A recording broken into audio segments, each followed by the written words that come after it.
First 1 month లో sour nipples, ఇలా నిప్పుల మీద పెయిన్ రావడం, నిప్పుల మీద క్రాక్స్ రావడం, ఇవన్నీ కంప్లైంట్ చేస్తారు కదా మదర్స్.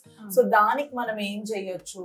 ఈజియెస్ట్ థింగ్ ఏంటి అంటే ఆయిల్ పెట్టుకోవచ్చు అండ్ కోకోనట్ ఆయిల్ కానీ న్యాచురల్ది, ఏమి మళ్ళీ ఆర్టిఫిషియల్ మాయిశ్చరైజర్స్ అవన్నీ కూడా అవసరం లేదు. And best is mother's breast milk.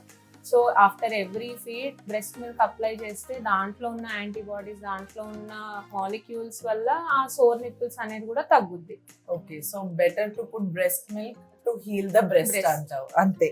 Mother sick గా ఉన్నప్పుడు ఫీడింగ్ ఇయ్యచ్చా? ఇదైతే చాలా మంది అడిగే క్వశ్చన్. ఇదైతే ఒక పెద్ద మిత్ అయిపోయింది. మదర్స్ కన్నా మదర్స్ పేరెంట్స్ ని వీళ్ళని కౌన్సిల్ చేయాలి ఎక్కువ బాగా.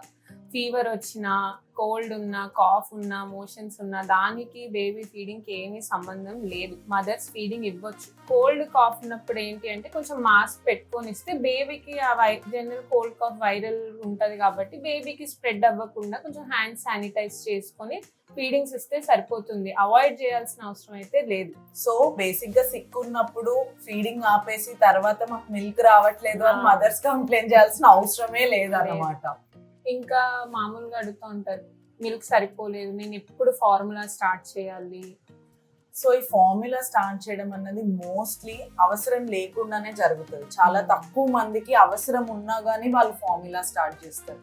సో ఫార్ములా స్టార్ట్ చేసే ముందు డెఫినెట్ గా మీ పీడియాట్రిషియన్ ని కన్సల్ట్ అయ్యి నిజంగా బేబీకి వెయిట్ లాస్ ఉందా, లేకపోతే యూరిన్ అవుట్పుట్ అనేది తక్కువగా ఉందా అని చూసే ఫార్ములా స్టార్ట్ చేయాలి. లేకపోతే పీడియాట్రిషియన్ అడ్వైస్ చేయకపోతే మీ ఫార్ములా స్టార్ట్ చేయకూడదు. డైరెక్ట్ గా మీ బ్రెస్ట్ ఫీడింగ్ కంటిన్యూ చేయాలి. యాంగ్జైటీ తెచ్చుకొని, టెన్షన్ తెచ్చుకొని అనవసరంగా ఫార్ములా స్టార్ట్ చేసి మీ బ్రెస్ట్ మిల్క్ సప్లైని తగ్గించుకోవద్దు. అట్లీస్ట్ బిగినింగ్ 2 to 3 weeks లో.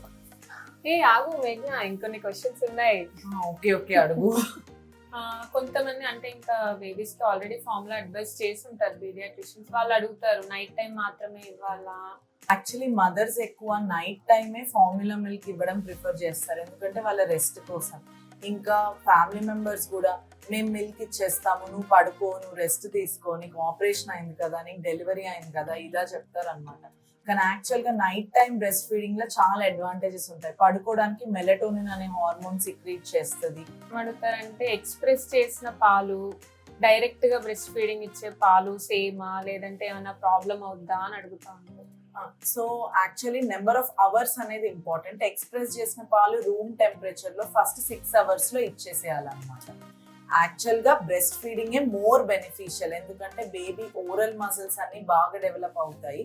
కానీ అది కుదరని వాళ్ళకి express breast milk is also very very good option. అంటే ఫార్ములా ఫీడింగ్ కన్నా డెఫినెట్ గా ఎక్స్ప్రెస్ బ్రెస్ట్ మిల్కే బెటర్ ఆప్షన్. సో ఇది కుదరని వాళ్ళకి అది కూడా very very good option. Thank you మేఘ్నా. అంటే రొటీన్ గా నన్ను అడిగే క్వశ్చన్స్ నాకు కూడా కొంచెం క్లారిటీ వచ్చింది. ఈజీగా కౌన్సిల్ చేయొచ్చు నా పేషెంట్స్ ని. షీఈస్ డాక్టర్ మేఘ్నా, consultant pediatrician at little wonders clinic, Kokapet.